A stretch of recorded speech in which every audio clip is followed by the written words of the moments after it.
এটা হচ্ছে ফেটম্যান, যেটা নাগাসাকিতে মারা হয়েছিল। সে লিটল বয়, যেটা হিরোশিমাতে মারা হয়েছিল। লিটল বয় মারার পর হিরোশিমার এই অবস্থা। যদি বিগ বয় মারা হতো, জাপানের যে কি অবস্থা হইতো আল্লাহ পাক ভালো জানে।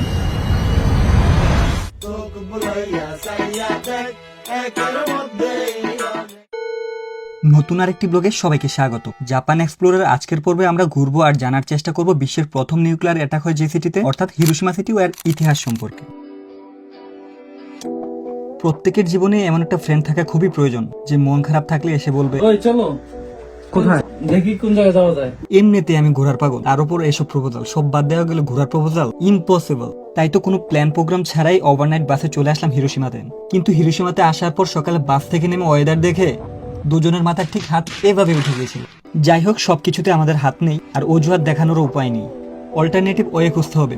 তবে তারও আগে সকালের ব্রেকফাস্টটা এখন খুবই জরুরি। কি খাওয়া যায়? আমাদের সকালের ব্রেকফাস্ট শেষ হয়ে গেলেও বৃষ্টি যেন শেষই হচ্ছিল না। অবশেষে তাই তো ছাতা নিয়েই বেরিয়ে পড়ি।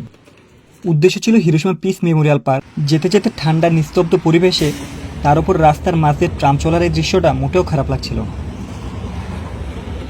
এর আগে আমি ওসাকাতে লাইফে ফার্স্ট টাইম ট্রামে চড়েছিলাম, বাট এটা একটু আপডেটেড মনে হয়েছে।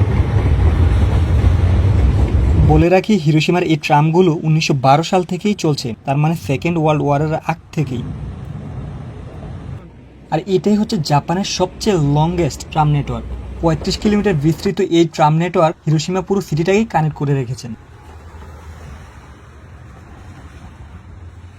যাই হোক, হাঁটতে হাঁটতে আমরা চলে আসলাম হিরোশিমা পিস মেমোরিয়াল পার্কে। আর পার্কে ঢুকতেই যেটা দেখতে পাচ্ছেন সেটা হচ্ছে এ ডোম, যেটা তৎকালীন সময় হিরোশিমা প্রিফেকচারাল ইন্ডাস্ট্রিয়াল প্রমোশন হল নামে পরিচিত ছিল, যেখানে বড় বড় লিডারদের কেন্দ্রবিন্দু ছিল বলতে পারেন। আর যার জন্যই কিনা আমেরিকা এটাকেই টার্গেট করে নিউক্লিয়ার বোমাটা মারে, যদিও এখনো আপনারা কিছুটা এর ধ্বংসাবশেষ দেখতে পাচ্ছেন।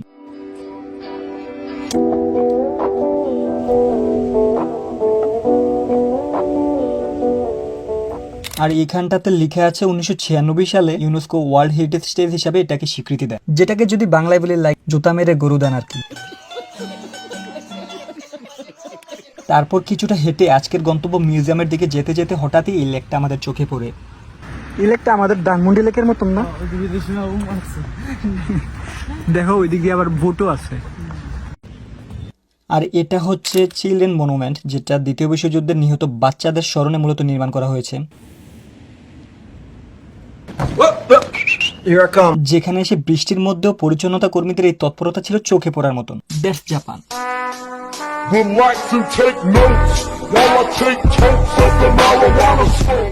জাপানিজদের মধ্যে একটা ভালো গুণ আছে, কি জানেন? মোস্ট অফ দেম বিদেশি দেখলে নিচে কথা বলতে শুরু করে, যেটা অবশ্য আমি নিজেও পারি না।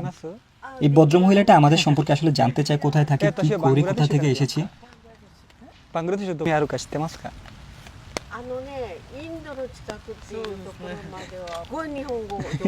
তো কিছুক্ষণ কথা বলে আমরা চলে যাই আজকের আমাদের ডেস্টিনেশন, দ্বিতীয় বিশ্বযুদ্ধের নানা স্মৃতি বিজড়িত সেই মিউজিয়ামে, যেখানে ঢুকতে আমাদের পার পার্সন 200 ইয়েন করে লেগেছিল। তোমার একটা সিগনেচার পোস্ট হতে হবে, তুমি যে সিগনেচার পোস্ট, এই তো সুন্দর। আর মিউজিয়ামে ঢুকতেই হিরোশিমা শহরের 1945 সালের আগের এবং পরের বিভিন্ন পোর্ট্রেট আপনার চোখে পড়বে। 1945 সালে আমেরিকা জাপানের হিরোশিমাতে বোমা মারার আগে এটাই ছিল হিরোশিমা শহরের অবস্থা।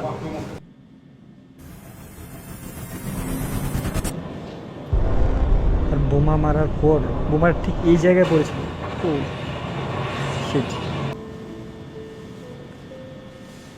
এটা হচ্ছে 6 আগস্ট আমেরিকা কর্তৃক বোমা মারার পরের হিরোশিমার অবস্থা। এটা সম্ভবত কোনো একটা হাই স্কুলের গ্রুপ ফটো।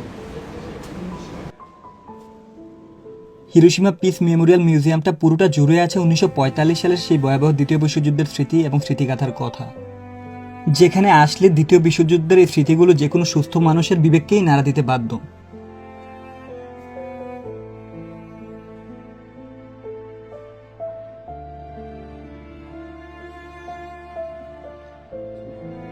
মিউজিয়ামে আমরা এগুলোই ঘুরে ঘুরে দেখছিলাম আর আমাদের গায়ের লোম শিউরে উঠতেছিল।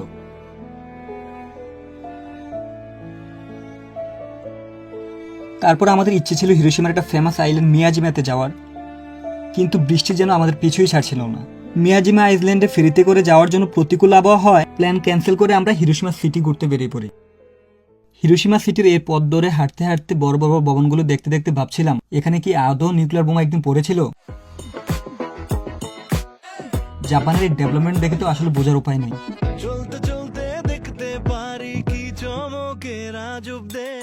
আরে এটা কি কিউট না ব্যাপারটা, এগুলো এক্স্যাক্টলি তোমার মতো। মিরাজ তোমার দাঁতগুলো দেখি একটু, হ্যাঁ করো। তো অবশ্যই স্বীকার করলা যে ওই ঘোড়ার মতো তোমার দাঁতগুলো না। Thank you. তারপর আমরা চলে যাই ফুকুয়ামা কেসেলে, যেখানে ঘুরে শেষ করে আমাদের আজকের হিরোশিমা একদিনের ট্যুর।